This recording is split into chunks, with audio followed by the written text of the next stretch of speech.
Hey guys, and welcome back to my channel. So today I am doing an arc review. This arc has actually already come out, so yeah. But I received The Last of the Firedrakes, which is book 1 in the Avalonia Chronicles by Farah Oomerbhoy. I am very bad with the name. It is an Indian name. I'm not good with pronunciations on names. But I'm just gonna say right off the start that I received this book on Netgalley from Wise Ink Creative Publishing. Now, I actually received this the day the book actually came out. So I will link on Amazon where you can get it down below. But let's just get into it, and obviously the picture is right here, and it'll be there. But the first part of this book was a bit slow for me, up until the point where the lead character of Aurora is taken by the bad guys. It's really slow because it's just her going about her everyday life, and I mean, I understand why it was put in, but it was just like, okay, get to the good stuff. But it didn't really take away from the story at all. I still liked it. It's just, it was a tad bit slow at the start. The author did take great care to build the world up. I can easily picture the characters and the places where Aurora was at the time very easily. She did amazing with that. And I liked how she absolutely dragged you in very, very early on by introducing this character named what I think is Rafe. I'm not completely sure how it's pronounced. There's a million different ways to pronounce R-A-F-E. But she makes you so curious about who he is because he's this dark, mysterious character. And she makes you very curious, and so it draws you right in. It drew me right in right at the start. Now, I am gonna say, because some of this I'm like, oh, I'm a third of the way in, or I'm so pages. My copy did not actually have a page count in the Kindle as I was reading it, so I had to go off of percentages and do the math. But it is 488 pages long. So it's pretty easy to do the math, although Kindle's math sometimes screws up. So my page count could be off on some of this stuff. Now, it was really interesting to read about Aurora learning how to use her mage magic, even though it was so dampened by this amulet that she was wearing. I'm not going to really go into much detail. It is important. The amulet is important in the book, so I'm not going to go into detail. I don't want to spoil this for you guys. I want you guys to go buy this. It's such a good book. And once I was about a third of the way through, so for me, 33% of the way through on my Kindle, I was just completely hooked. I needed to keep reading it. And I pretty much all day Saturday, which was the 15th, which is when I received it, just read it. That's all I did all day. I love how you were able to actually picture Avalon, which is her school that she went to learn. It, taught mages like Aurora is. A lot of the time with books nowadays, they don't really go into much detail about what the school looks like.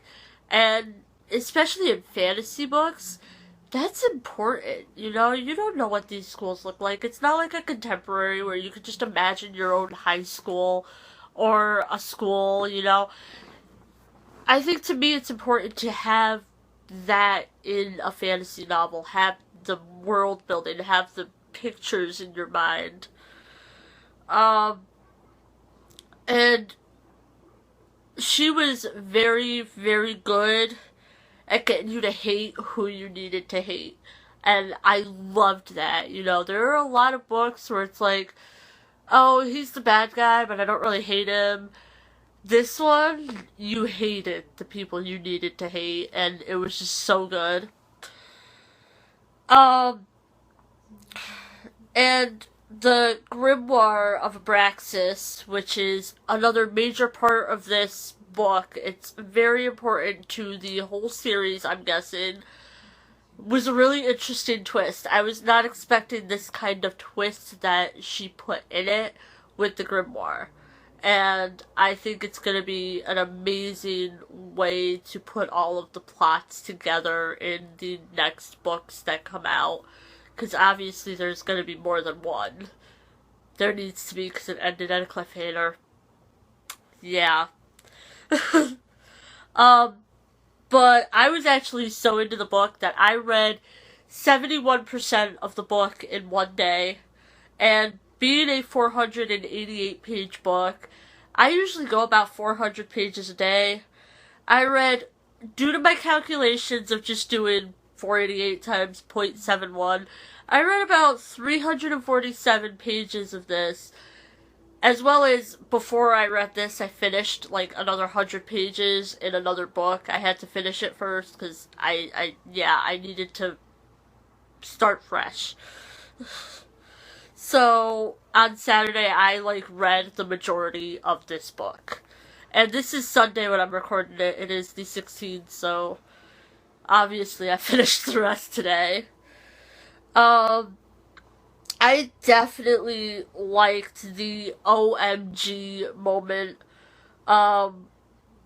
when everyone in this book finds out exactly who she is. It's a very important part of it. It's really, really well written. And it was just so cool to see how the author would do this. Because I was like, how are they gonna announce it? And the way it was announced in the book was really good. And I was actually completely shocked at who Rafe was when you find out who he is. Completely unexpected. I was expecting something completely different than who he actually was. The romance was actually quite drawn out for me. I was like, by the time the romance came, I was like, okay, can we get at least a little something in that category now? But I was very happy when it finally happened. But then I was unhappy towards in between the ending and when it happened. Plot twist, love triangle, blah de blah.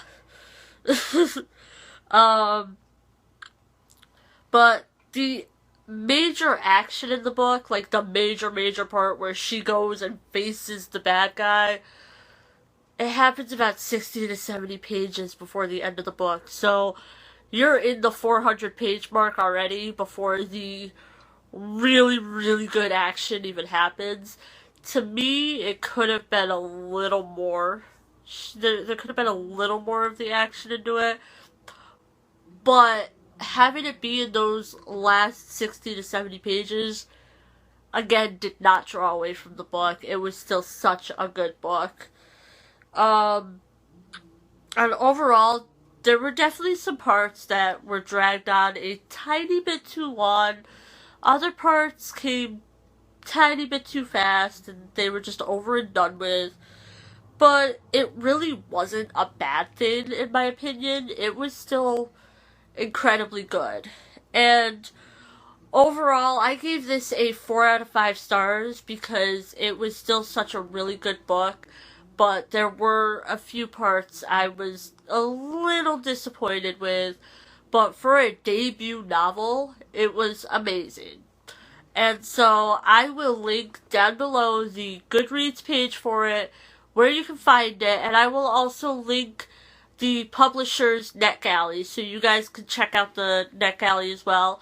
And so at the end of this, I just want to say thank you to Rising Creative Publishing for allowing me to read this book and review it for you guys, and thank you. And to my viewers, I will see you guys all very soon. If you liked it, you know what to do. Bye, everyone.